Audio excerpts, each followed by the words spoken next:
Oi, oi, meus queridos, tudo bem com vocês? Hoje eu trago a resenha da série Dead Boy Detectives ou Garotos Detetives Mortos. Vamos lá?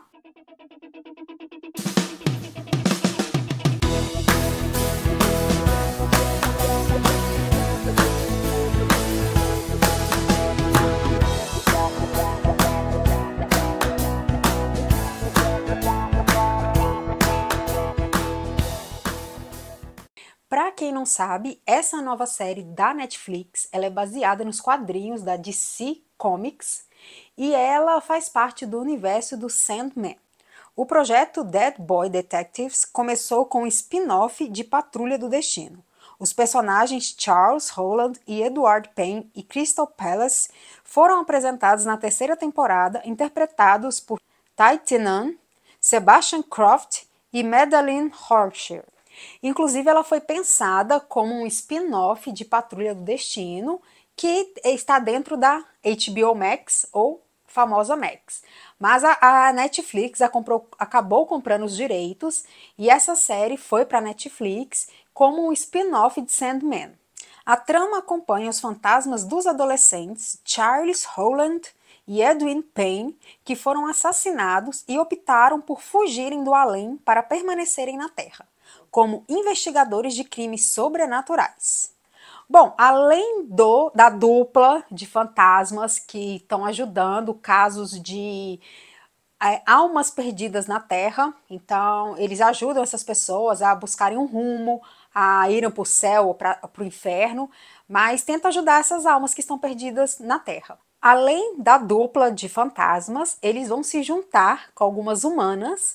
Temos a Crystal, que faz uma médium, e ela vai ajudar esses meninos nessa busca desses casos, desses fantasmas. E a Nico, que é uma japonesa que também foi morar nos Estados Unidos, e cada um ali com a sua história, com seus dramas familiares. E o que é interessante aqui, que apesar do protagonismo dos dois, a série não deixa de falar um pouco de cada coadjuvante também, então a gente conhece um pouco da história de cada um, e o que eu acho que enriquece bastante a série. Então ela às vezes foge um pouco dessa coisa dos detetives, de tentarem solucionar os casos dos fantasmas que estão aí perambulando pela Terra, e conta um pouco da história da Nico, da Crystal, da Esther, que é uma bruxa que quer poder de qualquer jeito, e entre outros. Então é muito bacana, porque aqui também, outra coisa que eu achei super interessante, porque aqui a gente tem pessoas de personalidades totalmente diferentes, pessoas assim improváveis de serem amigas que acabam se unindo e dando forças um para o outro nessa jornada.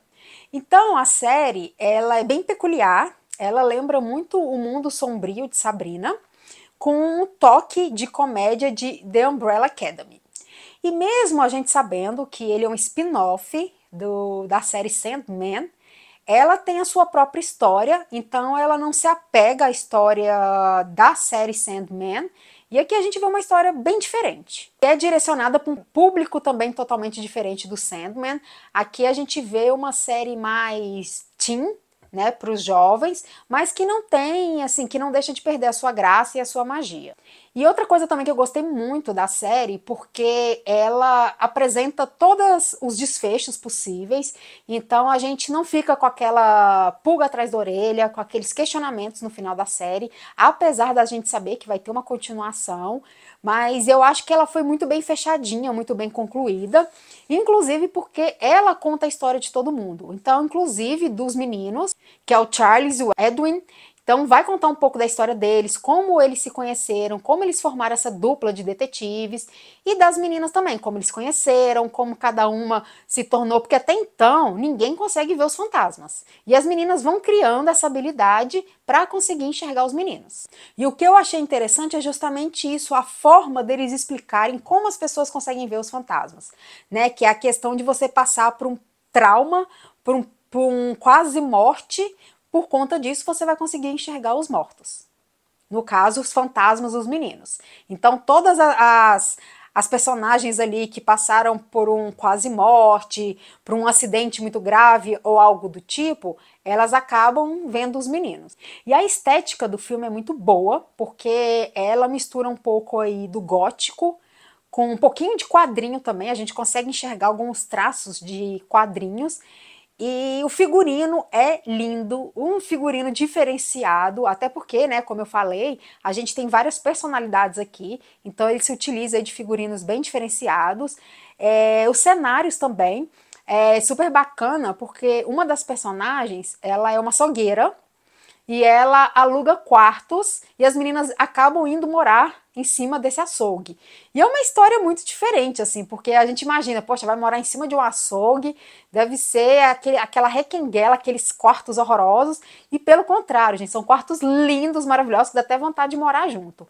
E elas vão criando um laço de amizade muito interessante, porque essa Jenny, que é a açougueira, ela é uma pessoa totalmente fechada, ela vive no mundinho dela totalmente fechada e as meninas conseguem resgatar a alegria, o carisma dela, e é muito legal, muito bonita essa amizade que todos eles ali acabam criando, e tem uns efeitos super legais, além dos efeitos especiais que a série aqui traz com bastante luxo, porque aí a gente vê pessoas, gatos que se transformam em humanos, cogumelos gigantes, bruxas, um pouquinho de quadrinho. A Nico, quando ela aparece, a personagem, atrás dela aparecem efeitos como se fossem animes. Então é bem bonitinho, bem fofinho. A mitologia e o simbolismo é o ponto mais alto da série. De monstros do mar a morsas transformadas em humanos, passando por duendes de dentes de leão e gato-rei, curiosas figuras é o que não falta na série. Isso sem falar dos personagens que já fazem parte do imaginário popular e que vão de bruxas a demônios, passando por zumbis e divindades. E todo esse mundo sobrenatural é explicado pra gente de uma forma muito lúdica através da interação dos fantasminhas, que é essa dupla de detetive, com as meninas, que acabam virando suas assistentes. E cada capítulo da temporada tem mais ou menos 1 hora, e o que, na minha opinião, foi bem interessante, porque ele conseguiu trazer bastante explicações, conseguiu fazer essa questão do desfecho. Então a gente tem um capítulo que começa com uma história, que eles vão, por exemplo, atrás de investigar a morte de alguém, e ela consegue ter esse desfecho por conta dessa 1 hora de duração. E tudo é explicado de forma significativa, tem seu dramalhão, tem sua comédia, tem seu suspense, tem seu terror, mas tudo de forma muito simples, muito interessante, e tudo é na medida certa, tudo moderado, tudo feito de uma forma muito certinha, encaixada da forma certa, que não atrapalha. Mas claro que existem bastante pontas soltas, inclusive o final, dando a deixa para uma segunda temporada e para explicar essas coisas que ficaram em aberto.